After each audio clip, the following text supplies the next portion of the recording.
ஒரு பாத்திரம் வச்சுருக்கேன். இதில் வந்து ஒரு கப் எடுக்கல, இதில் 4 கப்பு ரவை எடுத்துருக்கேன். பெரிய ஸ்பூனுக்கு 3 ஸ்பூன் இருக்கும் ரவை.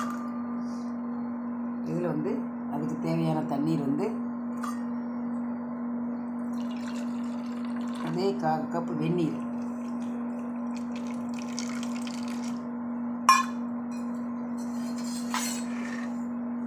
வெந்நீர் வச்சு ஊற வச்சிடலாம்.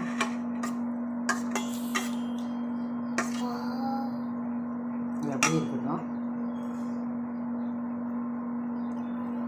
சில்லி பேஸ்ட் வச்சுருக்கேன், அது கொஞ்சமாக போட்டுக்கணும்.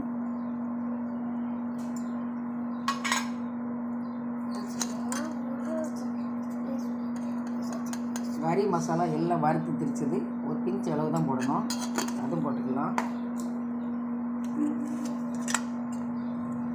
சீரகப்பொடி சின்ன ஸ்பூனுக்கு 1/2 ஸ்பூன்,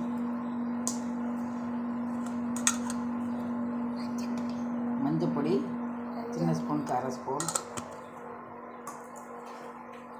சிறிதளவு காயப்பொடி. இதை இப்போ நம்ம கைனாலே பிசைஞ்சிக்கலாம்.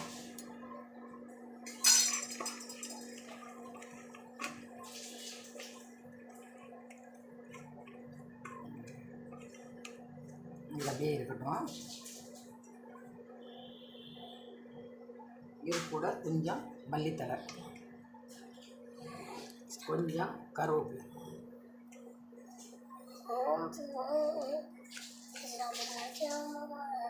இதில் அதே அளவுக்கு 1 கப்பு வந்து கோதுமை மாவு கலந்துக்குவேன்.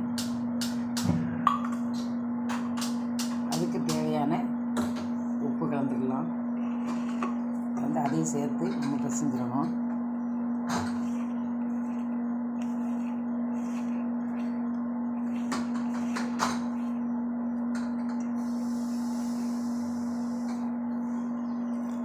கொஞ்சம் கொஞ்சமாக தண்ணீர் விட்டு நம்ம பிசைஞ்சிடணும்.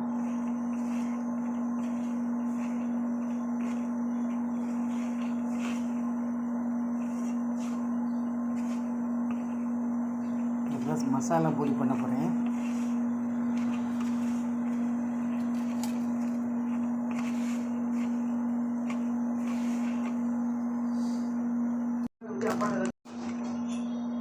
சும்மா இதில் ஆன் பண்ணாத. ஒரு 2 உருளைக்கிழங்கு எடு, 2 துண்டு. சும்மா வச்சு அடிச்சு எடுக்காத, அப்படி ஆன் பண்ணுதா. இப்போ 2 பீஸ் உருளைக்கிழங்கு இருக்குது. இது பசையாக கட்டி இல்லாமல் உதுத்துக்கிடுவேன். உதுத்து இதோடு போட்டு பிசைஞ்சிடும். சூடாக இருக்குது. நல்லா பிசைஞ்சு எடுத்துக்கிடுவேன்.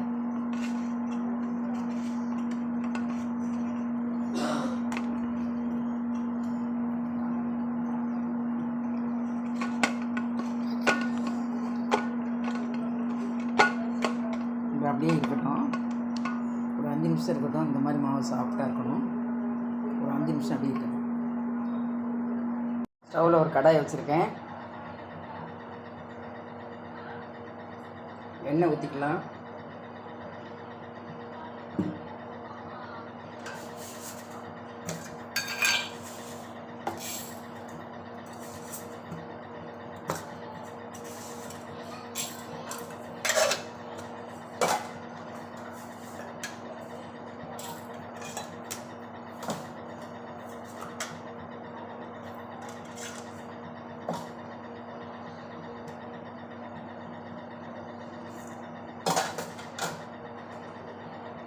சரி, இதெல்லாம் காயப்பொடி போட்டுக்கலாம்.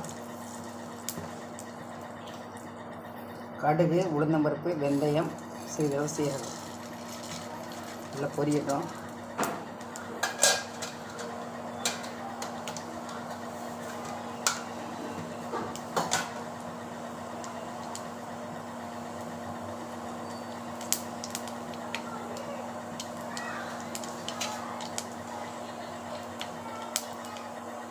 பொரியவும் பல்லாரி வெங்காயம், சின்ன சைஸ் வெங்காயம், ஒரு 2 வெங்காயம் கட் பண்ணி வச்சுருக்கேன், அதையும் கலந்துக்கலாம்.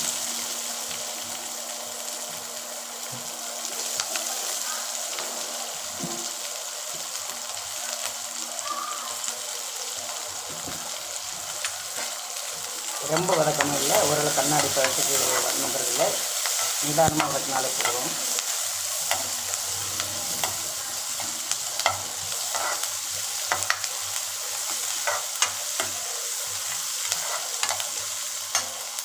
இது வந்து உருளைக்கிழங்கு எடுத்து வச்சுருக்கேன் வேக வச்சு. இதில் வந்து நிறம் ஒரு மாதிரி இருக்குன்னா கொண்டக்கடலை முளை கட்டின பயிர் இருக்குல்ல, அதையும் சேர்த்து ஒன்றா சேர்த்து வேக வச்சேன். அதனால் கலர் உருளைக்கிழங்கு நிறம் வந்து கொண்டக்கடலையில் உள்ள கலர் அதில் கலந்துருக்கு, முளை கட்டின பயிர். இதில் வந்து என்ன கலந்துருக்குன்னா மஞ்சள் பொடி, சீரக பொடி மட்டும் கலந்துருக்கேன். இது கூட தக்காளி கலந்துக்கிடுவேன். தக்காளி, மிளகாய், பச்சை மிளகாய், தக்காளி வந்து ஒரு சின்ன தக்காளி தான், சிறிதளவு இஞ்சி, மிளகாய் வந்து மீடியம் சைஸ் மிளகாய் 2 மிளகாய், இஞ்சி போட்டால் நல்லாயிருக்கும்.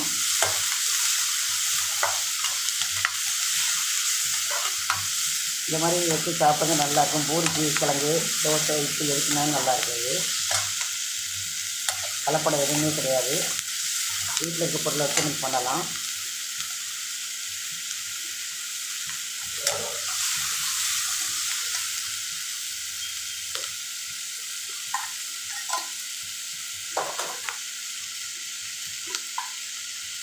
இதில் சிறிதளவு ஒரு பிஞ்சு அளவு கறி மசாலா, சிறிதளவு போட்டால் ரொம்ப போடக்கூடாது.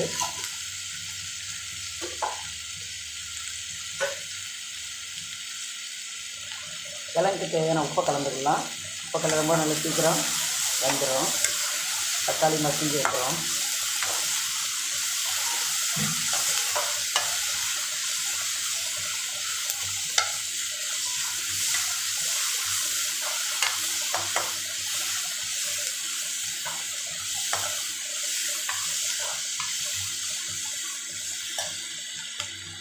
இதுக்கு தேவையானது கொஞ்சம் கருவேப்பிலை போட்டுக்கலாம்.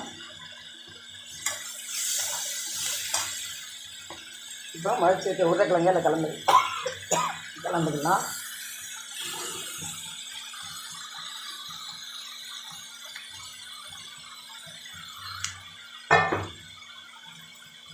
தண்ணீர் வந்து ஒரு 1/2 டம்ளர். இந்த கிழங்கு நம்மளுக்கு எவ்வளோ தேவையோ அந்த மாதிரி ஊற்றிக்கலாம். பூரிக்குன்னா கொஞ்சம் கம்மியாக வச்சுக்கிடணும், சப்பாத்தி அந்த மாதிரிலாம் கூட கொஞ்சம் நம்ம தண்ணி தேவைப்பட்டதை நம்ம ஊற்றிக்கலாம். இது வந்து நான் பூரி தான் போட போகிறேன், பூரிக்கு தான் வச்சுருக்கேன். இப்போ அது கூட முளை கட்டின பயிர் இருக்குல்ல, அது வேக வச்சுருக்கேன், அதையும் கலந்துருக்கேன். கொஞ்சத்தை முளை கலந்துருக்கேன், அதை பார்த்துக்கிட்டு திரும்ப கலக்கணும். மீதம் உள்ள பயிரையும் கலந்துருக்கேன். உப்பு வந்து இதுக்கு தேவையானது கூட கொஞ்சம் போட்டுக்கிடுவேன், ஏன்னா இதுக்கு இது உள்ளது உப்பு நம்ம கலக்கலை. தண்ணி கூட கொஞ்சம் கலந்துக்கிடுவேன். இது நம்ம கட்டியாக இருக்கணுன்னா உருளைக்கிழங்கு பசைஞ்சு ஊற்றிக்கிடலாம். அப்படி இல்லைன்னா ரொம்ப ஆட்கள் இருந்துச்சுன்னா கொஞ்சம் கடலை மாவு 1 ஸ்பூன் தான் எடுத்து கடைசியாக இறக்க போயில் கரைச்சி ஊற்றினோம்னா கொழு தன்மை இருக்கும். ஹோட்டல்லாம் கடலை மாவு கொஞ்சம் கரைச்சி ஊற்றிடுவாங்க. நம்ம வீட்டுக்குலாம் தேவையில்லை, உருளைக்கிழங்கை வச்சே நம்ம பண்ணிடலாம். இந்த கொதிச்சாலே போதும் பாருங்கள், இப்படி சாப்பிட நல்லாயிருக்கும். தண்ணி போதும், இந்த அளவு போதும்.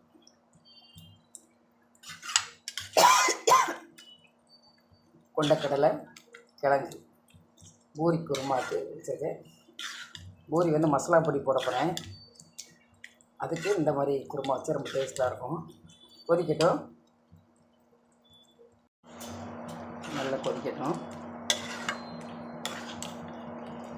பூரிக்கு இந்த மாதிரி வித்தியாசமாக வச்சு பாருங்கள். நிறைய குருமா வீடியோ போட்டிருக்கேன், இது வேறு மாதிரி வித்தியாசமாக போட்டிருக்கேன். பட்டாணி, கொண்டக்கடலை, பொரிகடலை, இந்த மாதிரி வித்தியாசம் நிறைய இது போட்டிருக்கேன். இதில் குருமாலேயே நிறைய வெரைட்டிஸ் போட்டிருக்கேன், நீங்கள் பாருங்கள். ஒரு 25 குருமா வகைகள் நான் போட்டிருக்கேன், 25 வகை தான் போட்டிருக்கேன். ஆனால் இது ஒரு வித்தியாசமாக உள்ளது, ஒவ்வொன்றும் வேறு மாதிரி இருக்கும். ஆனால் எல்லாமே நல்லா தான் இருக்கும். ஆனால் இது பூரிக்கு குருமாங்கிறது நான் அந்த மாதிரி ஒரு இது வந்து இதில் 3வது வீடியோ தான், கொண்டக்கடலை போட்டிருக்கேன். மற்றபடி சப்பாத்திக்கு அந்த மாதிரிலாம் நிறைய இது போட்டிருக்கேன்.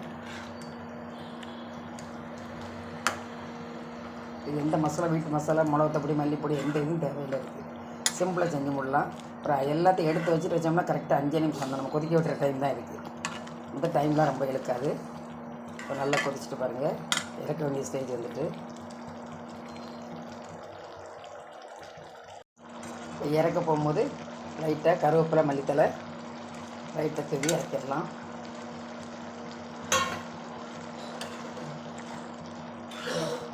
கொண்டக்கடலை குருமா பூரிக்கு சைட் டிஷ்.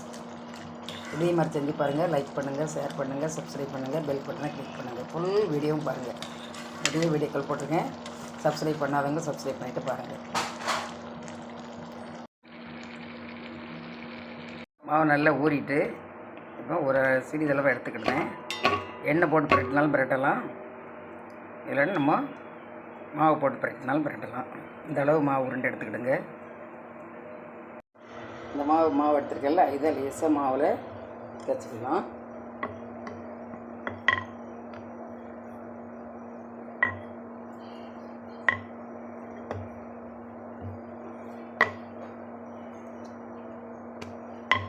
உங்கள் விருப்பம் இருந்தால் மைதாவில் போட்டதுனாலும் போடலாம், கோதுமையில் போட்டால் நல்லாயிருக்கும். கோதுமையில் போட்டால் ரொம்ப இழுக்க முடியாது, ஒரு நிதானமாக தான் இழுக்க முடியும். இந்த இருக்குல்ல, இந்த அளவு தின்னாக இருந்தால் போதும், ரொம்பவும் நைஸாக இருக்கக்கூடாது. இந்த மாதிரி போட்டு எடுத்துக்கிடணும். எல்லாத்தையுமே இப்படி போட்டு எடுத்துக்கலாம்.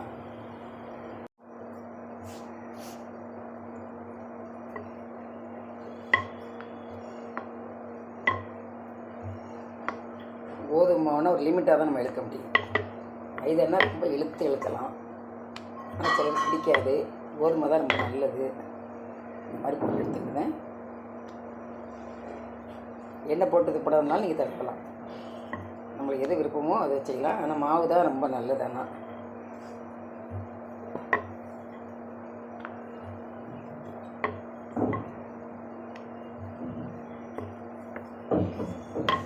இப்போ எண்ணெய் காஞ்சிகிட்ருக்கு, சூடாகிட்டுருக்கு, போட்டு எடுத்துடலாம். இப்போ வந்து எண்ணெய் சூடாகிட்டு ஒவ்வொரு பூரியாக வந்து இறக்கிடலாம்.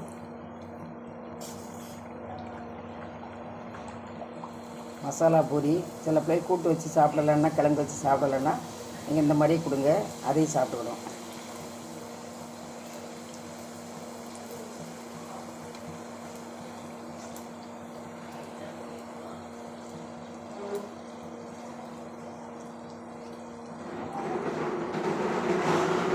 இந்த மாதிரி செய்யுங்க, பூரி ரொம்ப நல்லாயிருக்கும். இதில் ஒரு 2 செகண்ட், அதில் ஒரு 2 செகண்ட் மாற்றி போட்டாலே போதும். எனக்கு கோதுமை மாவு வந்து நம்ம வெந்நீர் வச்சு பிசைஞ்சிருக்கோம், அதனால் அது நல்லாயிருக்கும். இந்த பொசுன்னு இருக்கு பாருங்கள். வந்துட்டு எடுத்துடலாம். அடுத்து போடுங்க.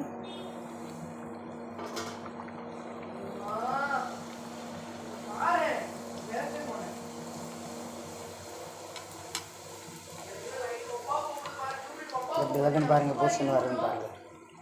இந்த மாதிரி நீங்கள் செய்யுங்க, நல்லா பூசுன்னு வரும். மொறுமொறுப்பு தண்ணி அப்படியே இருக்கும்.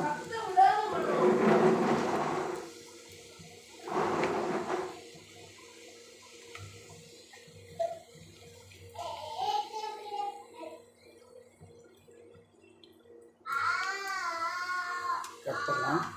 பூரியை பார்த்தீங்களா எப்படி இருக்குன்னு,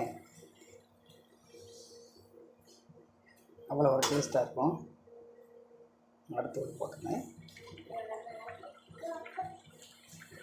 ஒவ்வொரு பூரியாக போடுங்க, 2-3 சேர்த்து போடக்கூடாது.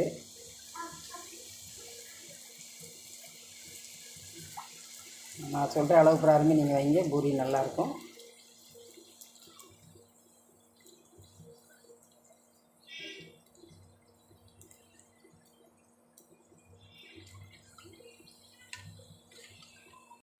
இதுக்கு வந்து தேங்காய் சட்னி சாப்பிடலாம்.